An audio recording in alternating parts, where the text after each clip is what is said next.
This Saturday night from the theater at the Virgin Hotel in Las Vegas, the main event here in the bantamweight division, we've got the number 2 ranked, of course, former champion in Petr taking on the number 3 ranked Merab Dvalishvili. For Merab, likely a title eliminator. For Petr probably not, but still, it's a huge fight in the bantamweight division. We've got 14 fights on this card this Saturday night, coming off the heels of Jon Jones' first win at heavyweight, of course. I think we can officially say it, cementing himself as the greatest fighter of all time, submitting Cyril Gane in under 3 minutes in the first round. But anyways, this Saturday, Merab and, of course, Petr in the main event. And also, folks, tomorrow we will have our Bellator predictions in the main event. We've got Usman Nurmagomedov taking on Benson Henderson for their lightweight championship. So make sure to check out that video tomorrow and make sure to hit that subscribe button down below for some more MMA here on the channel. Our first fight is between Carlston Harris and Abubakar Nurmagomedov. For Carlston Harris, a 2-1 so far in the UFC, coming off his first win in the promotion. It's a victory over Christian Aguilera, submits him with an anaconda choke in the first round, then comes back after that,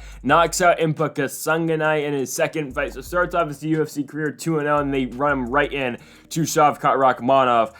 Harris is not as big as an underdog as Rakhmonov's other opponents. You look at that fight, Rakhmonov I think is only at minus 300 for that fight, minus 270. When you compare that to Rakhmonov's other fights in the UFC, I mean, he was against Alex Oliveira, he was minus 140, Perzeras, he was minus 305, Harris, he was minus 270, Magny minus 490, and Jeff Neal minus 550 in that incredible performance that Rakhmonov had last night, submitting, of course, Jeff Neal in the third round. But for Carlston Harris, again, you know, he comes into that Shavkat Rakhmonov fight. I mean, he wasn't expected to win, obviously. Rakhmonov spinning hook kicks him and knocks him out in the first round. But still, again, showing the odds in that fight, it showed you where Harris was at. Harris looked pretty good in his first 2 fights. And this is a guy, again, Carlston Harris, who's got power. He can get things done on the ground as well. I mean, you look at his first 2 performances in the UFC. The Aguilera wins of submission, and the Impa Kasanganay win is by knockout. And he got his contract in the UFC by winning on Dana White looking for a fight on that UAE Warriors and Eagle FC co-promoted event in January of 2021, winning by Darce choke in the second round. He's going to be taking on Abubakar Nurmagomedov in this fight. For Nurmagomedov,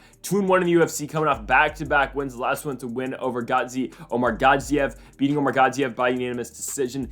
Nothing too eventful goes down in this fight. Nurmagomedov wins it. He dominates Gadzhiev on the ground with his wrestling. 8 minutes of control time for Abubakar Nurmagomedov in that one. Before that, for Nurmagomedov, takes on Jared Gooden, beats him by unanimous decision. Another kind of boring fight, UFC 260. It's Nurmagomedov's wrestling in the third round that wins it for him, but he already had banked 2 rounds prior to that. And then his first fight in the UFC was an upset loss. He got submitted by David Zawada by triangle choke over in St. Petersburg, Russia. I do believe that card was at for Zabit and Calvin Kattar. This fight, though, between Carlston Harris and Abubakar Nurmagomedov, it's going to be interesting. I think Nurmagomedov obviously going to try to get this fight down to the ground. I think that's where he does have the advantage, even though Harris does have some pretty good submissions in his own right. And Nurmagomedov, of course, is going to try to go in there. I think he's going to try to take down Harris and really just work on his top pressure and unload him with punches. And for Carlston Harris, if he can keep this fight standing and he can keep it on the feet, I think it's going to be a very long night for Nurmagomedov. And that's where I'm gonna go for this one. I think Carlston Harris is able to keep this fight on the feet. I think he is able to, I think he's able to do damage against Nurmagomedov. And if this fight does get on the ground, I think, Harris is pretty good down there as well. And I think he will have the advantage over Nurmagomedov on the ground as well. So give me Carlston Harris to win this fight. I think he'll get it done by decision. Should be a close one, but give me Carlston Harris here in the opener. I mean, it is rare you get flyweight fights with guys with such power, and that's what we get in this fight. We've got Tyson Nam taking on Bruno Silva. And when you look at both these guys' runs so far in the UFC, for Tyson Nam, 3-3, for Bruno Silva, 2-2, of course, with that no contest being overturned back in 2019. But you look at Bruno Silva's last 2 fights, both big knockouts. The JP Buys fight, again, JP Buys had a horrible chin for 125. Just in general, JP Buys had a horrible chin. And Bruno Silva knocked him down 3 times in the span of 8 minutes, eventually getting the knockout finish in the middle of that second round. And then Silva's last fight, May 2021, it's been a minute, but it was on that Font Garbrandt card. Bruno Silva goes in there and knocks out Victor Rodriguez in a minute. And now, again, about 2 years later, he'll be taking on Tyson Nam. Tyson Nam, another guy who isn't all that active. He's only fought, once a year for the last 2 years.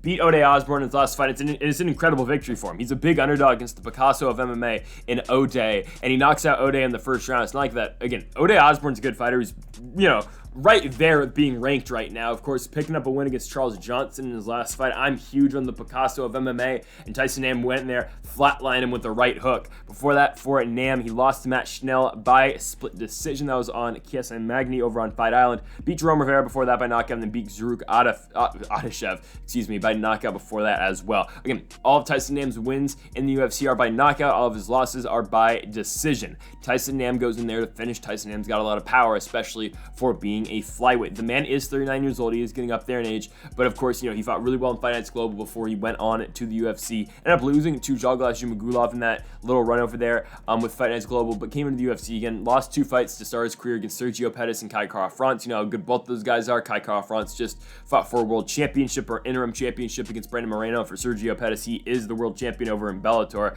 Both unanimous decision losses for Tyson Nam in both those. And again, for Bruno Silva, this is a guy who's going to throw. He's going to throw very hard, and he's going to throw with everything he's got. So both these guys, again, they are flyweights, but they are both very powerful flyweights. It's rare you see the combination of power that these two guys hold, especially at the flyweight division. Tyson Nam ranked number 15 in the flyweight division. Again, Bruno Silva trying to crack into the rankings with a victory in this one. I'm surprised Nam is the underdog. I'm gonna take the underdog in this one. I'm gonna take Tyson Nam. I think Nam, again, someone's probably getting knocked out in this fight. I don't know what the over-under is for rounds for this one, but someone is likely getting knocked out. Both these guys are gonna throw very hard. I think Tyson Nam is just gonna connect before Bruno Silva connects. I think Tyson Nam is, again, with that Ode win, really impressed me, and I think Tyson Nam is just a little bit better. So even at 39 years old, give me the underdog here in the 15th ranked flyweight in the world. Tyson Nam to go in there, pick up the upset against Bruno Silva, winning by first round knockout. Next up, we've got Victor Henry, and he'll be back taking on Tony Gravely. For Victor Henry, I mean, a disappointing result, let's say, in his last fight against Rafael Assuncao. It's a fight that Henry's a -400 favorite, and he goes from exact opposites in his first 2 fights in the UFC. First fight against Hani Barcelos, beats him by unanimous decision. In Anaheim, UFC 270, I thought Barcelos was going to win the fight. I think a lot of people thought Barcelos was going to go win that fight, and he doesn't. Victor Henry goes in there, puts on the volume, puts on the pressure, 181 significant strikes for Victor Henry in that fight, picks up the win for him. He wins every single round against Hani Barcelos. His next fight, he runs into an older Rafael Assuncao, a guy who is now 40 years old, who we're going to be talking about in a little while in this video. But again, you think, all right, Henry's going to go in there, he's probably going to be Assuncao. He doesn't. Assuncao goes in there, and what was huge in that fight was the takedowns Assuncao was able to land in the second and third rounds. I mean, I wouldn't say, it was kind of the deciding factor in both those rounds. The first round was very close. You can probably give it to Assuncao. You would give that first round to Assuncao, but the second and third rounds are close until Assuncao gets a takedown. And that's what really puts Assuncao over the top. And that's going to be a huge deciding factor in this fight between Henry and Tony Gravely, is if Victor Henry can stuff the takedowns to Tony Gravely. Because if Gravely's going to win this fight, he's going to have to go to it. And that's something that has, Gravely's last fight against Javid Basharat, again, Basharat's able to keep that fight standing, and Basharat's able to keep that fight where he wanted it, and that's how he was able to beat Gravely by unanimous decision, winning the second 2 rounds, or the last 2 rounds, excuse me. But before that, for Gravely, of course, beats Johnny Munoz, knocks him out in a minute. Munoz wasn't the greatest UFC fighter. He beats Simon Oliveira, where he takes down Oliveira 11 times, and it might take an effort like that, honestly, out of Gravely if he's going to beat Henry, because Victor Henry will be better on the feet. Tony Gravely will have the advantage in terms of power, sure he will, but in terms of striking and volume striking and pressure, that's where Victor Henry will have Tony Gravely. But other than that, it's a real interesting fight, because okay, can Tony Gravely take down Victor Henry? Can Victor Henry stay on his feet? And if it is on the feet, will it be the volume out of Henry and will it be the pressure out of Henry that's going to win him the fight, or will it be the power of Tony Gravely that gets it done as well? And that's what you got to think about when you pick this fight, and that's how I'm thinking about it when I'm taking this fight. I'm looking at it. There's multiple ways I think for Tony Gravely to win. On the feet, sure, I think Victor Henry is a better striker, but there will be opportunities in this fight where Tony Gravely can connect and Tony Gravely can potentially put him down. And when you look on the ground, okay, obviously I think Tony Gravely is the better guy down there. And when you again look, Assuncao took down Henry a couple times. Who's to say Tony Gravely can't either, right? So again, I think I'm going to take the underdog. I'm going to go another fight where I'm taking an underdog. I'm going to take Tony Gravely to win this fight. I think Gravely is able to all around just beat Victor Henry here. I think he's able to throw him off guard a little bit with his power shots on the feet, and I think mixing it up with the takedowns is going to be huge, and that's why I'm going to take Tony Gravely to beat Victor Henry here. I think Gravely, again, is able to mix it up with the wrestling and the striking, so give me Gravely to go out there and win this one. I'll go by decision. I wouldn't be surprised if we see a knockout, but give me a unanimous decision victory here for Tony Gravely. Next up, we've got Ariane Lipski taking on JJ Aldrich. I'll be honest with you, one of the fights I'm not all that excited for on this card, just because honestly, it doesn't entertain me that much. JJ Aldrich, good fighter. Don't get me wrong. She's on a 3-fight winning streak before she beat Erin Blanchfield or she lost to Erin Blanchfield, excuse me. She definitely did not beat Erin Blanchfield. But Aldrich doesn't usually go out there and get finishes. I mean, again, she's lost 3 fights in the UFC, and 2 of them have been by finish, but she's not the one producing finishes in her own right. And she's taken on Ariane Lipski in this one. For Ariane Lipski, 3-5 in the UFC. Her last fight didn't look good. She kind of got blitzed by Priscilla Cachoeira, and she lost in the first round in under a minute. She lost her in about a minute. And Lipski looked good in her fight before that, though. She beat Mandy Bohm. She beat Bohm by unanimous decision, but you know how bad Mandy Bohm was in the UFC. She was horrible, and I don't even think she's in the promotion anymore. Actually, no, she's getting a fight against Ji-Yeon Kim. I forgot about that, because that fight got rescheduled. Anyway, she's likely going to lose to Ji-Yeon Kim, and that'll likely be it for Mandy Bohm in the UFC. But her first fight again in the promotion is against Lipski, and it's a fight that Bohm is the favorite in. Lipski goes in there and knocks her down twice, and it's probably the best performance Ariane Lipski has put on to date. But other than that, I mean, it's been nothing really for Lipski so far in the promotion. I mean, Montana De La Rosa went in there, and De La Rosa dominated her. Antonina Shevchenko dominated her. And when you get finished by Antonina Shevchenko, I don't know, right? She beat Luana Carolina. She beats her by knee bar in the first round. That's by far best win. It's a really good submission victory. It gets, nominated for Submission of the Year on Fight Island on the Figueiredo Benavides 2 card. Again, tremendous victory for Ariane Lipski. She has not looked good since then, though, let's be honest. And Luana Carolina, the fighter that Lipski did knee bar, is going to fight on a UFC pay-per-view main card in 2 weeks. They are going to make you pay to watch Luana Carolina fight Joanne Wood, and it's a fight, again, that Wood should go out there and win, but still, they're going to make you pay for Luana Carolina next week. And it's a fighter that Ariane Lipski went in there and submitted by knee bar. I think JJ Aldrich should win. I just got to a roundabout way of saying this, so JJ Aldrich is going to win. Aldrich will likely keep this fight standing, and Aldrich will do just enough to win on the feet. Aldrich does hit harder than Ariane Lipski. She is able to keep fights standing, and that was my main... When she was going to fight, when Aldrich was going to fight Julian Robertson, that was my main thing in picking Aldrich. She was an underdog for that fight on the Santos Ankalaev card. It was, all right, Aldrich should be able to keep the fight standing. She's got really good takedown defense. And if she just keeps standing with Julian Robertson, what is Robertson going to do? Because Aldrich is going to beat her to the punch. She's faster and she hits harder. That's exactly the same thing that's going to happen in this Lipski fight. The only thing that maybe you can bring on is that Lipski is a little bit quicker than Aldrich. But other than that, I think the striking game out of JJ Aldrich is better than what Ariane Lipski's got. And again, there's a reason Aldrich is 7-4 in the UFC and Lipski's 7-5. Give me the favorite here, minus 225 for a reason. JJ Aldrich goes in there and she beats Ariane Lipski. She gets it done by unanimous decision. Complete mismatch. I mean, complete mismatch. What are we doing here? Guido Cannetti versus Mario Bautista. But actually, okay, hold on. Maybe it's not a complete mismatch because Guido Cannetti, honestly, has won his last 2 fights and they're both by first round finish. The thing is, look at the guys he beat. Chris Moutinho, no longer in the UFC. We thought we were going to see him on The Ultimate Fighter. Conor replaced Moutinho with one of his guys. And then Guido beat Randy Costa, who Randy Costa at one point was looked at as a hyped prospect. Remember when he fought Adrian Yanez and people were like, all right, Costa-Yanez is a great up-and-coming fight, and Yanez has produced. Costa really hasn't. But Cannetti went in there and he submitted Costa in the first round. And this is a guy, again, who fights at bantamweight. He's 5'6", and he's 43 years old. Guido Cannetti is very old. And now he's taking on a guy in Mario Bautista who has won 5 out of his last 6 fights, and he's been very good. Mario Bautista this guy's on a 3-fight winning streak. His loss is to Trevin Jones, and that's Trevin Jones' only win in the UFC. His other loss to Corey Sandhagen. Other than that, Bautista doesn't lose fights. This guy's good. You look at the flying knee win he picks up over Miles Johns back in 2020. You look at the win over Brian Kelleher where he submits him in the first round. He just submitted Benito Lopez in the first round by armbar. Mario Bautista is very good. This guy can get it done on the feet. He can get it done on the ground. Bautista just keeps on improving. He's 11-2. He's a minus 900 favorite in this fight. And he's going to beat Guido Cannetti here. I don't see a world where Cannetti wins. Cannetti is not as good on the ground, and that's where Bautista will have the obvious advantage in this fight is on the ground. And then on the feet too, yes, Cannetti does hit hard sometimes, but still, Bautista is a better striker. So other than that, I mean, really, putting those two things together, where does Guido Cannetti win the fight? Plus 575 dog. He's 43 years old. He's likely got to get really lucky and land a big bomb and put down Bautista. I highly doubt that's going to happen, though. Bautista's got better striking. He's more aware of what's going on in the feet, I would say, than Guido Cannetti. Cannetti just kind of goes in there and just kind of just rushes guys. And he's not going to be able to do that against Bautista, because if he does try to rush Bautista, Bautista will just be able to take him down. So I'm going to take Mario Bautista. Again, the prediction on this might not be that long, because again, what is there to say in a fight where the guy's a minus 900 favorite? It is a pretty obvious pick. Mario Bautista goes in there, gets the double, takes the back. Mario Bautista likely wins this one by first round rear naked choke finish. So another easy night in the office for Mario Bautista. UFC debut here for ST or Cedric Dumas. He'll be taking on Josh Fremd in this fight. Really surprised Dumas is underdog right now. I mean, plus 110 looks really nice for Cedric Dumas right now, and this is why. This is a guy, undefeated Dumas. He's 7-0. First caught my attention when he fought in the Icon FC first card, the one back in 2022. He beats DeWitt Dixon. He knocks him out with a head kick in the first round. That was, it was the first Icon card since Masvidal's bought it, of course. Jared Gooden was in the main event, but the co-main event was Dumas and Dixon. It was a fight that wasn't announced when they announced the card, or when, before they started the card. It was just a fight that was on, that they just put on as the co-main event, and Cedric Dumas looked very good in that fight.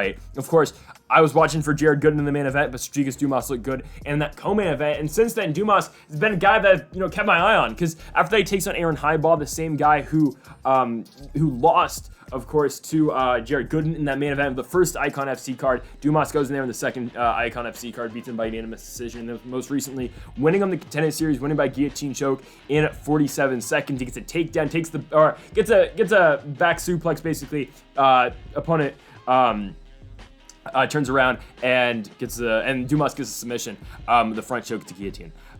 Dumas now again taking on Josh Fremd in this fight. For Josh Fremd, 0-2 so far in the promotion. First fight, loses to Anthony Hernandez, loses it by unanimous decision. It's a fight where Hernandez again constantly pressuring with the takedowns. Hernandez goes in there, dominates the wrestling side of things, wins at 30-27 on 2 cards, 29-28 on the other. And then Fremd's second fight in the UFC, he gets submitted by a guy in Tresean Gore, who was 0-2 in the UFC before that fight, lost to Brian Battle and Cody Brundage, and Gore goes in there and submits Fremd in the second round. And in all fairness, Tresean Gore, a guy who is very unexperienced in MMA, and he was able to go in there and he was able to finish Josh Fremd. That's why I feel really confident in Dumas here. And yes, Cedric Dumas has not fought in the UFC just yet, but it's a guy, former street fighter from Miami, and Cedric Dumas, he is going to press you with his strikes. He's got good striking. Again, he's got good striking. His grappling is getting better, as you again saw in that Contender Series fight, getting a takedown early in that fight and then eventually fishing for the guillotine and getting the submission victory. Dumas can, he's coming into his own as a whole MMA fighter. And again, his primary things is striking. You've seen the head kick knockouts in Icon FC. You've seen the big, hooks that he's been able to land. Primarily, yes, the finishes and the wins for Cedric Dumas will come by knockout. But again, he is evolving as a fighter, and the submission game and the grappling game is getting better as well. And that's, again, where Cedric Dumas can shine as well. That's just why I think, overall, where does Fremd win this fight, really? Because that's why I think Dumas has got it. I think on the feet, probably if Fremd can land a big combo and eventually put down Dumas, that's likely what it's going to take. But he's going to need he's going to need some time. Where Dumas, it just takes one. It just takes one for Dumas. And again, the wrestling and the grappling at Dumas, it could come as well. I'm going to take a huge, statement victory for Cedric Dumas in his first UFC fight. I think he's going to go up there. I think he's going to knock out Josh Fremd in the first round. So give me Dumas to go in there and pick up the huge victory. Cedric Dumas gets it done by first round knockout. Next up, we have got a bantamweight showdown between Rafael Assuncao and Dangerous Davy Grant. For Rafael Assuncao, glad he picked up one in his last fight. I mean, I didn't think he was going to beat Victor Henry, but I'm glad he did pick up the victory, because he was on a huge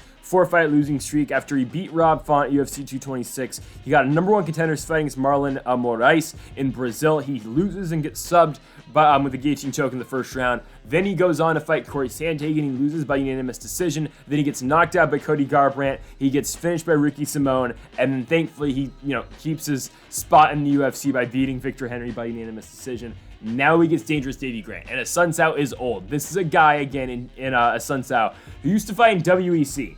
This is a guy who fought Uriah Faber back in 2010 in WEC. It has been a while since Assuncao has been fighting. He made his UFC debut at UFC 128. The same card where John Jones won his first world championship, where he won the light heavyweight championship against Shogun. That is when Rafael Assuncao made his UFC debut.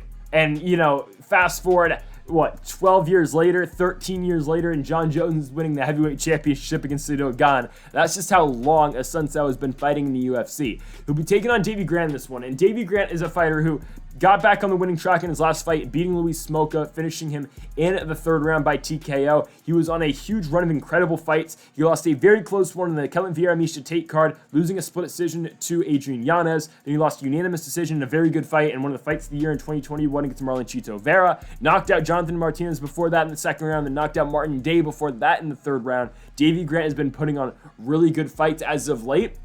And this fight with Rafael Assuncao, I think, it's really dependent on one thing. Because Assuncao has got to go in there, he's got to wrestle Davy Grant. If he can't wrestle and out-wrestle Davy Grant, it's going to be a very tough night in the office for Assuncao. Because I think Assuncao is just going to get boxed up if he doesn't do that. I think he will get boxed up for 15 minutes. I think Davy Grant will put it on him. I think eventually maybe Davy Grant will be able to get a finish just like he did late in the Luis Smolka fight. But if Assuncao is able to keep it standing, then that's where, of course, he will have a big... if he is able to get the fight on the ground, that's where Assuncao is going to be able to have some success in this one. Do I think he's going to be able to take down Davy Grant? I don't think so. Because Davy Grant doesn't really get taken down that much. Chito Vera did it twice, and that was a fight where, again, really good fight in June of 2021 is a fight that Marlon Chito Vera needed that takedown in the third round to win the fight. I mean, he might have gotten the scorecards if he didn't, but it was a crucial takedown in the third round that Chito got. But not that many guys take down Davy Grant. And Assuncao, again, good jiu-jitsu. He's not known for the wrestling, though. He's good with jiu-jitsu, but not known in particular with the wrestling. I think it's just going to be tough for Assuncao to take down Davy Grant. And again, if he's not, then I think Davy Grant's just going to box up Assuncao for 15 minutes or less. And I'm going to take the or less part of this. I'm going to take Davy Grant to win this fight by TKO in the second round. I think it'll just be too much. I'm going to go late second round finish for Davy Grant. Again, I just think his striking is better. I don't know if Assuncao is able to... Again, he did take some damage from Victor Henry in his last fight, but I just don't know if he's able to eat all the damage that he used to in this part of his career right now. Again, this is a guy who used to fight in WEC, right? I'm taking Davy Grant to beat the 40-year-old Rafael Assuncao. Hopefully Assuncao gets one final fight maybe. I don't know where he goes from here, but give me dangerous Davy Grant to beat Rafael Assuncao. He's going to get it done by second round TKO. Next up, we've got a heavyweight fight between Lucas Brzeski and Carl Williams. For Carl Williams, picking up his contract with the win of the Contender Series, the win over Jimmy Lawson. It's a really boring fight because Jimmy Lawson didn't do anything in that fight. Carl Williams takes down Jimmy Lawson. Carl Williams, 11 minutes of control time in that fight. Takedowns in all 3 rounds. Jimmy Lawson produces one significant strike in that entire fight. It is a dominant wrestling performance for Carl Williams. It is all Carl Williams in that fight. And now he'll be taking on Lucas the Bull Brzeski. And for Lucas Brzeski, his only fight in the UFC was a split decision loss to Martin Budaj in his last fight, losing it by split decision on the Veracruz card. It's a fight where, honestly, I think Brzeski probably wins. I think he does win it. I don't really know how Budaj won the fight. You look at, you watch that fight back, it's just... I don't know. Lucas Brzeski, I think, wins that one. I think he kind of gets robbed in that fight. But this is a very different stylistic matchup for Brzeski in this fight compared to the Budaj fight. Because, again, Brzeski's going to get tested in the wrestling realm of things here. Williams is going to take him down. Williams is going to attempt takedowns. That is Carl Williams' game, right? I mean, I don't really know how much Carl Williams is going to play around the feet in this fight. Because it is going to be constant pressure with the wrestling and the takedowns out of Carl Williams in this fight. That's just how he fights. That is how Carl Williams is going to fight. For Lucas Brzeski, again, one fight in the UFC. He's got a solid ground game, or solid stand-up game, excuse me. The ground game, really, let's be honest, hasn't been tested all that much, and it's going to get tested here tonight. We are going to see the wrestling defense game out of Brzeski, and it's going to be interesting. It's going to be interesting. Because honestly, again, you got two guys who have not fought that much in the UFC. For Williams, UFC debut. For Brzeski, only one fight. It's a fight that I thought he won, but didn't get the decision. But again, that was a stand-up fight where they were striking for 15 minutes. Zero ground game was involved in that fight. There is going to be some sort of wrestling or some sort of grappling. This fight will hit the mat in one form or the other in this fight. So it's just dependent on can Brzeski keep it standing or not. And that's why this is a tough fight to pick, because again, you haven't seen not much film on either of these guys so far on the UFC level, right? I'm going to take the favorite. I'm going to slightly lean towards the favorite in Carl Williams. At minus 140, I'm going to take Williams because I think he's going to, and I hate to say it, but I think he's going to make it boring. I think Williams is going to take down Brzeski. I think he's going to hold down Lucas Brzeski, and I don't think it's going to be all that entertaining. I think Williams is kind of just going to do what he did against Jimmy Lawson. He's going to take him down. He's going to kind of lay and pray on Lucas Brzeski.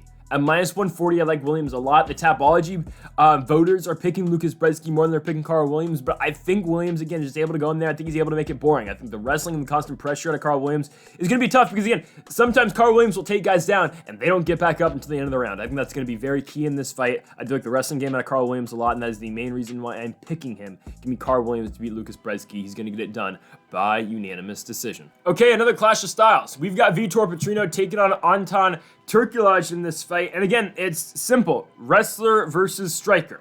Petrino is going to try to go in there, and he's going to try and knock Turkalj's head off. And for Turkalj, he's going to try to go in there. He's going to try to out-wrestle him. He's going to try to pick up a victory that way. For Petrino, first fight in the UFC, got his contract by winning on the Contender Series in 2022. It was a huge left hook that got him the contract. Before his fight in the Contender Series, he beat UFC veteran in Antigulov at UAE Warriors to get a shot in the Contender, and then won the Contender, obviously, and now he's in the UFC. For Anton Turkalj, and I quote, his nickname is the Pleasure Man. He loves the pleasure. He won in the Contender Series. It was that, I dropped my phone. He won on the Contender Series. It was that one, I believe it was the first episode of the Contender Series in 2022. It was one where no one won a contract. Except for Joe Pyfer. Joe Pyfer won a contract. The first 3 fights were horrible. They were all by decision.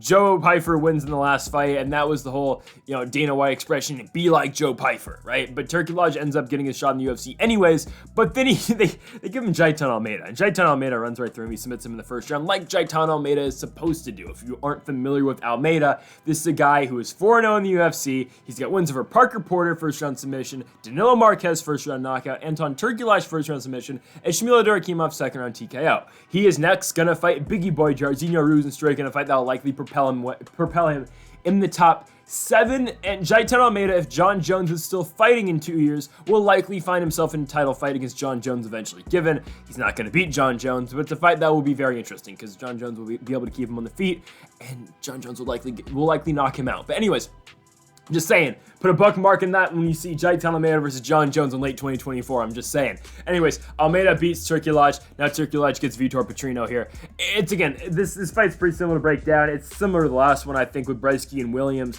I think if Turkalj is able to get the takedowns, he should be able to win the fight. If he's able to, if he's able to take down Petrino and Petrino's not able to stuff his takedowns, Turkalj is going to win. If Petrino is able to stuff his takedowns and keep the fight standing, Petrino's going to knock him out. That's basically how this fight goes. There's no other way to go about it, really. That's how I see this one. It's either a knockout from Petrino or Turkalj likely going in there and out-wrestling Petrino for 15 minutes and just holding him on the ground and really just out-wrestling him and kind of laying on him.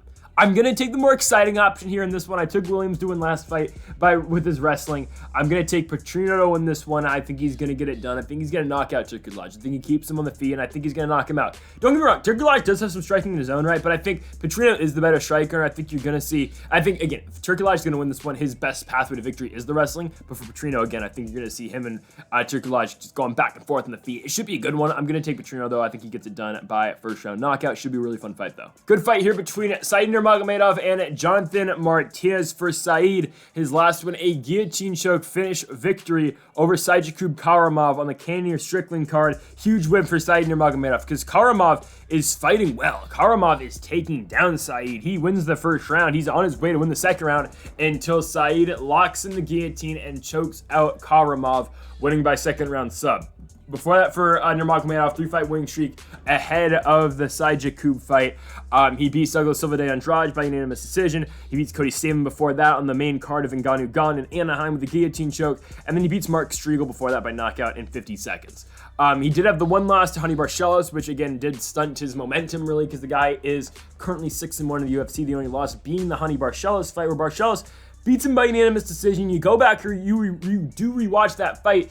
First round, give it to Nurmagomedov. Second round, I think you can probably score that second round for Nurmagomedov. I don't know, it's close. Third round, Barcelos does win. But it's a closer fight than the scorecards do indicate. And Nurmagomedov's first 2 fights in the UFC beats Justin Scoggins, and then he beats Ricardo Ramos after that with a spinning back kick finish over Ramos. Jonathan Martinez's opponent in this fight, though, Martinez on a 4-fight winning streak. Martinez has looked good recently.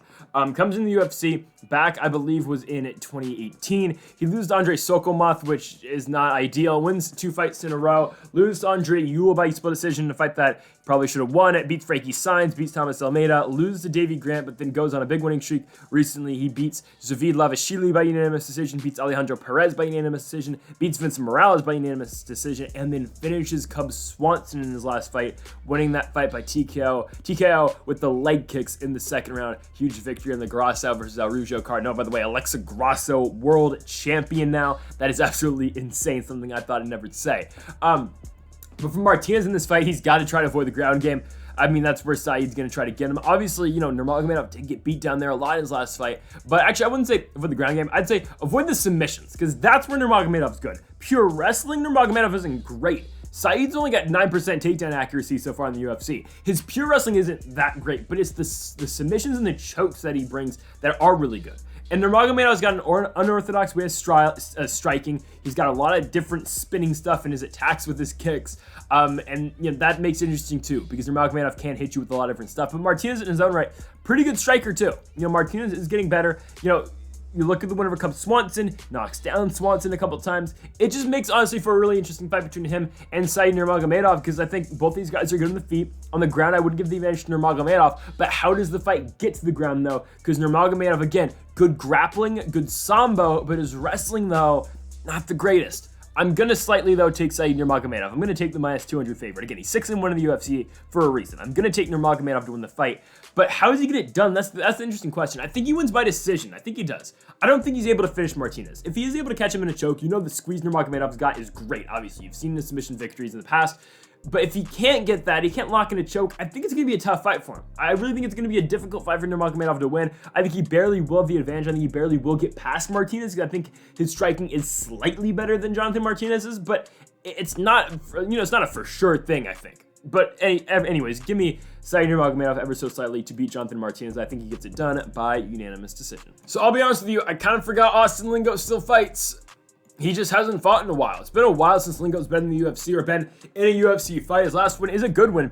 He beats Luis Saldana by unanimous decision. And what Lingo is pretty consistent in is the fact that he's going to hit you with some big power shots. He has a lot of power on the feet, especially for a 145 fighter. Lingo in his last win beats Luis Saldana, drops the first round, but then wins the second two. It is that knockdown, though, in the third round that really wins it for Lingo. He's able to stay on top towards the end of that round as well, with the big knockdown in the third round over Saldana. That's on the Cannetti or Gaslam card in the UFC Apex. And before that, for Lingo, he beats a guy in Jacob Kilburn, who Kilburn no longer with the UFC. The guys, we'll talk about Jacob Kilburn just ever so slightly in a second here, but you know, Lingo goes in there, he dominates Kilburn for 15 minutes, 30-26s on the cards that first round, a dominant first round on Austin Lingo. He drops Kilburn in the first and then kind of just goes on cruise control for victory. After that, wins at 30-27 on the Holloway Cater card. But for Jacob Kilburn, I mean, since that, man, he has not been fighting well. He loses to Lingo. He goes 0-2 in the UFC, losing to Billy Q, losing to Lingo, gets booked on for the PFL, loses to Brandon Jenkins. Jenkins gets him with a switch and flying knee and knockout. He loses to Lucas Alexander on Anthony Pettis FC. I believe, though, that was an injury going to that one, so whatever. But then he drops one on Aries Fight Series to Robbie Ring. Yeah, Jacob Kilburn has been having a lot of trouble recently, and now, of course, here he is, he's not fighting, but of course, we have the guy who beat him in his last UFC fight, in Austin Lingo, taking on Ricardo Ramos here, and also Lingo's first time in the UFC, losing to Yusuf Zalal. Ramos, though, coming off a huge knockout finish. He did it yet again, another spinning back elbow finish. This time, it was in Austin, Texas, and that card was at, yes, on the Emmett Cater card, a huge spinning back elbow finish over Danny Chavez, winning that fight by first round knockout. Again, did it again. He did it back in 2017 in his second UFC fight where he knocked out Ayman Zahabi. He does it 5 years later against Danny Chavez. And honestly, all the hype towards Ricardo Ramos kind of comes right back with this win, because that was, again, his statement UFC fight and his statement moment in the UFC. What you knew Ricardo Ramos for in the UFC was that spinning back elbow knockout against Ayman Zahabi. And he did it yet again. I know it was a different opponent, different circumstance, but still, he did it again, and he knocked out Danny Chavez. And it feels like this, again, the fight that should get Ramos another win. It's a fight that Ramos should win. He loses to Zubair, to Hugov before the Chavez fight, beats Bill Algea, loses to Leron Murphy, beats Eduardo Garagori, beats Jordy Newson, loses to Said Nurmagomedov in the last 6 or so, sure. But Ramos, again, he looked really good in the Chavez fight. His striking did look on point for the minute it did last. You know he's got power with this spinning stuff. I think he's going to be able to outstrike Austin Lingo for 15 minutes. And I think I'm going to go with Ricardo Ramos to win this fight. I don't think he's able to go out there and get another big spinning back elbow knockout or anything. I don't think he's actually going to get a knockout. But I think he's going to out-pressure and outpace Austin Lingo in this fight. Don't get me wrong. Lingo's got power, and Lingo might drop him. Because you know Lingo, again, is going to fire back, and you know Lingo does have some power in those hands. But I think Ramos is able to eat that. I think he's able to keep walking forward. So give me Ricardo Ramos to beat Austin Lingo. He's going to get it done by unanimous decision. And our next fight is going to be Nikita Krylov taking on Ryan Spann. We already talked about that fight when they were supposed to be in the main event just a couple weeks ago, so just roll that old prediction, and then we're going to go on to the heavyweight co-main event with Alexander Romanov and Alexander Volkov. We have got Nikita Krylov taking on Ryan Spann at 205 pounds. It's an interesting main event because both these guys, again, on 2-fight winning streaks. For Ryan Spann, the biggest win of his career by far, at knocking out Dominic Reyes in the first round at UFC 281 in Madison Square Garden. Again, it's a combination of a couple things, that fight. Is Dominic Reyes really, what is he at this point in his career? Because Reyes, 4 straight losses since fighting John Jones, or since, I guess, beating Chris Weidman. What is Dominic Reyes at this point of his career? I don't know. Is it Reyes' chin being gone? Is it that Reyes isn't that good of a fighter anymore? Or is it that Ryan Spann is really that good now? Because you don't know, because Ryan Spann said in his post-fight interview, oh, I'm just finally now just training. I haven't been training before this, but now I'm training, and that's why he knocked out Dominic Reyes, and that's why he had all that power and that big jab they landed that put down Dominic Reyes, right? You don't know. And then before that, for Spann, he beats Ion Cutelaba. He smits him with a guillotine choke in the first round. Interesting, because Cutelaba, I'm glad didn't get cut from the UFC. I know there's a chance that they might cut him. He is still in the promotion. He's going to get Tanner Boser next, which is kind of interesting. But yeah, so he's going to fight Tanner Boser, who Boser is dropping down at 205 pounds. And then, you know, Ryan Spann, before that, lost Anthony Smith in his first main event spot. Spann submitted him with a rear naked choke in the first round. He beat Misha Serkinov before that, where he knocked out Serkinov. And then he lost to Johnny Walker in the fight before that. I always talk about it. Ryan Spann, literally 0 fight IQ in that one. I mean, well, actually, I don't know. He walks right into a big shot from Johnny Walker, even though it looked like Spann had it in the bag at one point. It's fine. He's going to be taking on Nikita Krylov. Krylov's a guy who is on back-to-back wins. He beat Volkan Oezdemir in his last fight at UFC 280, beats him by decision. It's the fact that Krylov goes to the ground game a lot, 7 takedowns, goes 7 for 20 on his takedowns, and he wins the fight that way. Beats Alexander Gustafsson before that, where he knocks out Gustafsson in the first round. Is Gustafsson done? I don't know, because apparently, again, he was booked against Ovin St. Preux recently. I don't know what is going on with Alexander Gustafsson, who's lost 4 straight fights, but Nikita Krylov knocks him out in the first round. Is that one a little bit overrated? Sure, because Gustafsson, again, is not that same guy who fought John Jones and fought Daniel Cormier. He's just not that guy anymore. And before that, for Krylov, he loses to Paul Craig in a fight where he had Craig dead to rights. He knocked him down in the first round. Looks like, all right, Krylov's going to win the fight. But no, Craig throws up a triangle choke, and he submits Nikita Krylov. Paul Craig wins the fight. And then before that, Krylov lost to Magomed Ankalaev by unanimous decision. But that's going to happen to a lot of people because Magomed Ankalaev is really good. Someone I think is going to get knocked down in the first round, I think. But there is a chance that Krylov does go to the takedowns, but Ryan Spann does have some submissions, like he caught Ion Cutelaba with the guillotine choke. He beat Devin Clark with the guillotine choke. That is his best submission by far, but, you know, there's been guys who have put Ryan Spann down on his back before, or, you know, Anthony Smith actually knocked him down to get him down, so we'll see. I think Krylov's going to swing wild. Ryan Spann will likely swing wild as well, and will likely end up in a crazy outcome. Because someone is going to get finished, and someone's going to get finished very early in this fight. This one is not going the full 25 minutes. Again, only one main event spot has been booked between these two guys before this. It was Ryan Spann's fight against Anthony Smith, where he got submitted in the first round. Someone's going to get finished really early here. It really depends on if Ryan Spann, if that power really comes through and Spann's able to put down Nikita Krylov, he should be able to keep him down there. Or I think he should be able to keep, you know, he will be consistently knocking down Krylov and putting him down to the mat.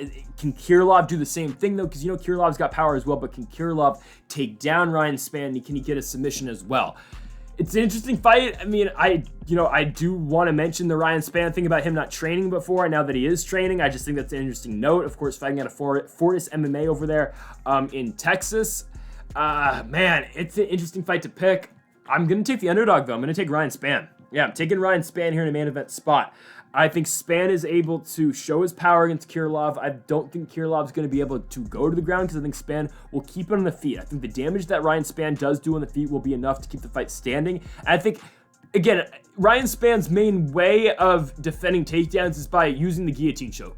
But it is effective because of how good he actually is with the choke and because of his past success with that choke and his past success and actually submitting guys with that guillotine choke. So I feel good about Ryan Spann. If Krylov does go for a takedown, I feel kind of decent about Spann locking up the guillotine, at least not finishing the fight with that, but threatening the fight with that, right? So give me Ryan Spann to win. I think other than that, I think Spann is going to show the power against Krylov here. I think he's going to really put it on Nikita in this fight. And give me Superman Ryan Spann. Hopefully that thing about him now actually taking fighting seriously and him actually training now is legit, because I'm putting a lot of, I'm putting a lot of chips on that side of the table for Ryan Spann. I do think he's going to win this fight. I think he's going to beat Nikita Krylov, and give me Ryan Spann again to win. First round knockout, similar to the Dominic Reyes fight. I think Spann's going to win early by first round KO. Co-main event spot here for Alexander Volkov, and he'll be taking on Alexander Romanov in this fight. The way I see this fight, I think Romanov's got 5 minutes to win. And it's kind of the way the Marcin Tybura fight went. Because, again, Romanov dominates Tybura in the first round. He's got 4 minutes and 30 seconds of control time, and you're thinking, oh, this is just another Romanov fight where he's going to go in there, he's going to smash his opponent, he's going to finish him in the first round. Well, he's not able to finish Tybura in the first. And he kind of just empties the tank in the first round, trying to get that first round finish.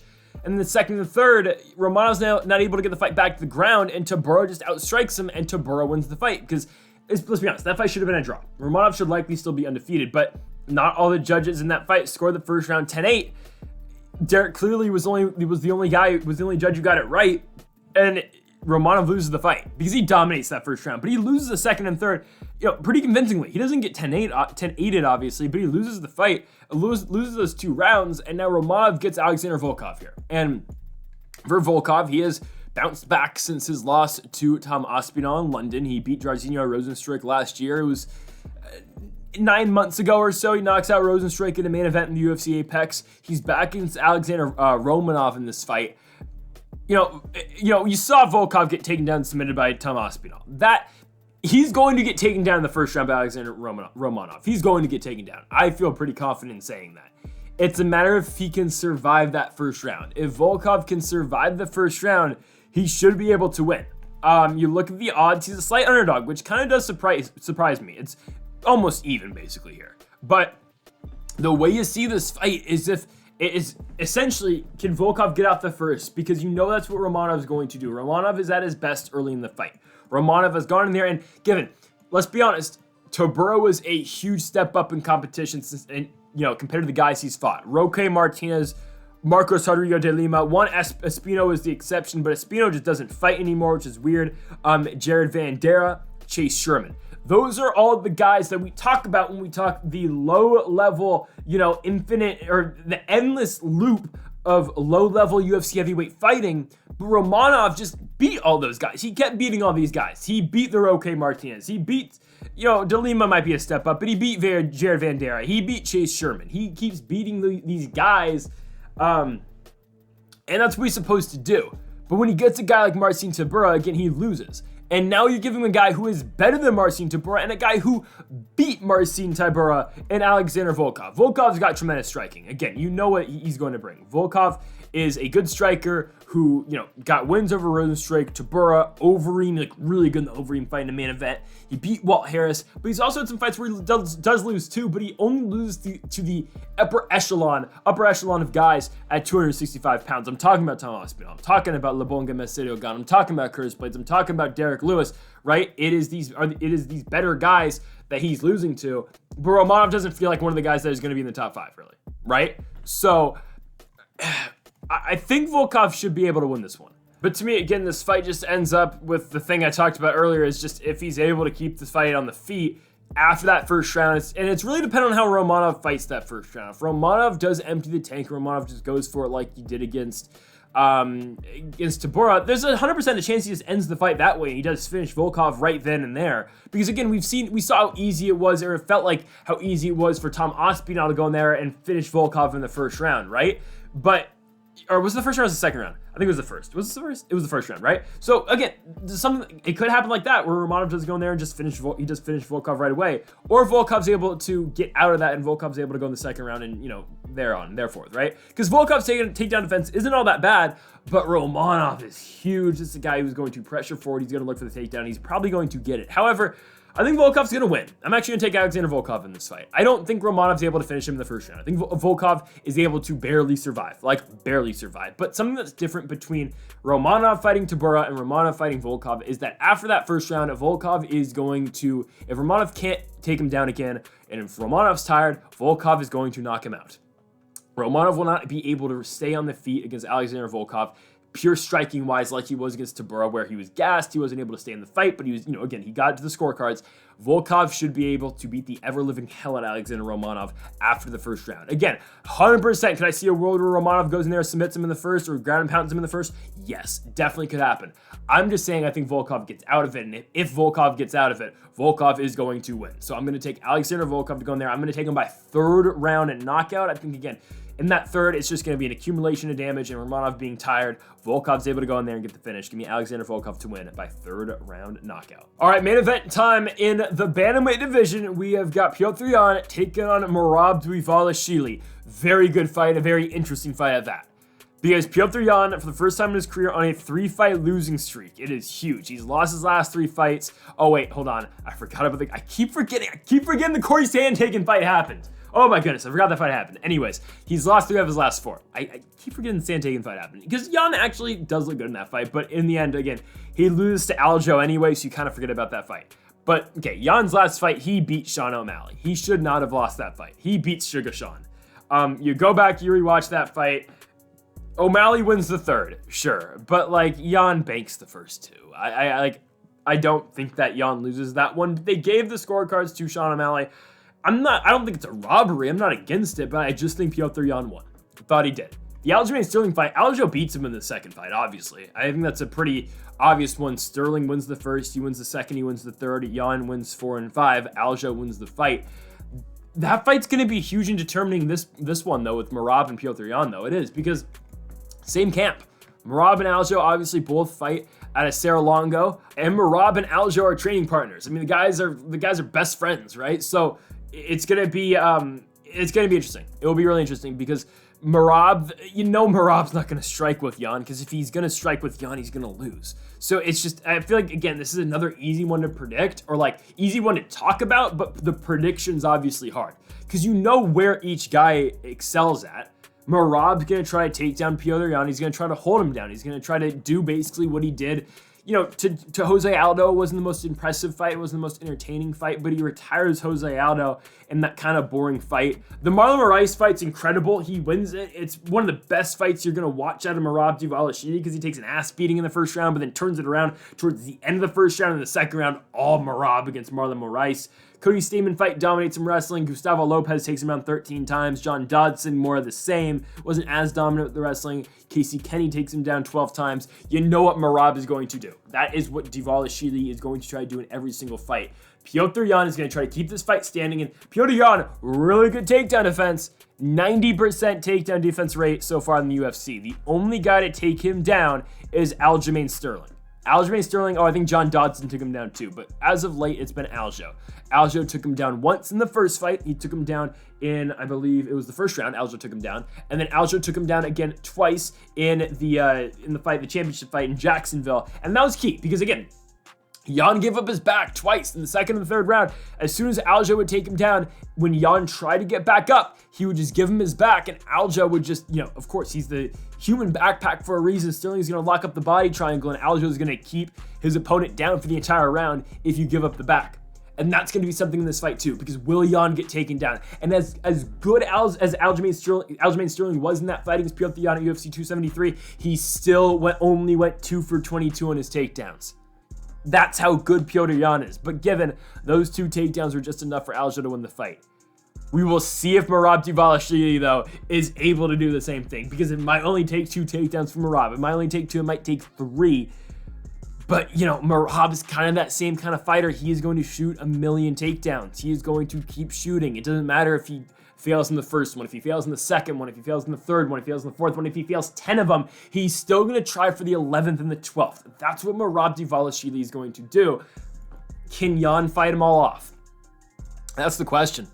Because if Jan is able to fight him all off, obviously he's going to win. I think Jan will likely win by finish. He'll probably finish Merab because, again, Merab's got a good chin. Merab can eat a lot of damage, but he really cannot contend with Petr Yan on the feet. Merab Dvalishvili will always throw that same spinning back fist like he always does, but his striking, let's be honest, is really basic. It's really basic, and it's not the greatest. So, if Jan can keep it standing, he's going to win. But if he can't, and if Merab can just bank some rounds like Aljo did, even though I don't think Dvalishvili is going to be able to bank that first round like Aljo did against Jan, because obviously Aljo went in there, he won that first round striking with Jan, and then he was able to win 2 and 3 by wrestling and Jan giving up his back. I don't think that outlet for Merab winning the first round like Aljo did is there for him, but in rounds 2 and 3, obviously like Aljo did, definitely Merab can do the same. So it's interesting. Again, Jan's got some of the best boxing in the UFC. Obviously, Sean O'Malley outstruck him for a little bit of their fight, but doesn't deny how good Petr Yan truly is. But man, it's interesting because it's just dependent on if Petr Yan can keep Merab Dvalishvili on his feet. And the answer to that, I think, is yes. But I think Merab's just able to do just enough. I'm going to take the plus 80 underdog here. Give me Merab Dvalishvili. Again, I think, him training with Aljo is going to be huge. I think that same camp, the same Sarah Longo camp in New York is going to be huge in pushing Merab towards victory in this fight. At plus 180, give me Merab Dvalishvili. It might not be entertaining. It might not be at all. But he might go 2 for 30. He might go 3 for 30 on his takedowns. But what all that matters in the end is that if he's able to get the takedown and he's able to hold Petr Yan down, if he's able to survive on the feet. Because in a 10-point must-scoring system, all he's got to do is bank 3 rounds. So I'm predicting this fight based on how MMA is scored and how it's judged. And how it's scored and how it's judged favors this game plan out of Merab Dvalishvili, and really the only way Merab can win this fight against Petr Yan is if he does exactly this, and I think it's a fight that can definitely happen and can definitely result like this. So give me the underdog, Merab Dvalishvili, to win his first main event, and also, it's Petr Yan's first main event too. I feel like people are forgetting that as well. But in both men's first main event, Merab Dvalishvili will beat Petr Yan. He will get it done by unanimous decision. He will win, I think, rounds 1 through 4. I think Yan will win the 5th. But 49-46 is my final scorecard for Merab Dvalishvili beating Petr Yan by unanimous decision. And folks, thank y'all for watching our UFC predictions here in the channel for Petr Yan and Merab Dvalishvili this weekend. Next week, we'll be back from London. In the main event is the trilogy bout between Leon Edwards and, of course, Kamaru Usman. And then tomorrow, we'll be back for Bellator in San Jose. We've got Usman Nurmagomedov taking on Benson Henderson in the main event for the Bellator Lightweight Championship. So, folks, thank y'all for watching. Make sure to hit that subscribe button down below for more. Make sure to leave a like if you did enjoy the video. Make sure to leave a comment if you do disagree or agree with any of the picks. Give folks, thank y'all for watching, and Mamba forever.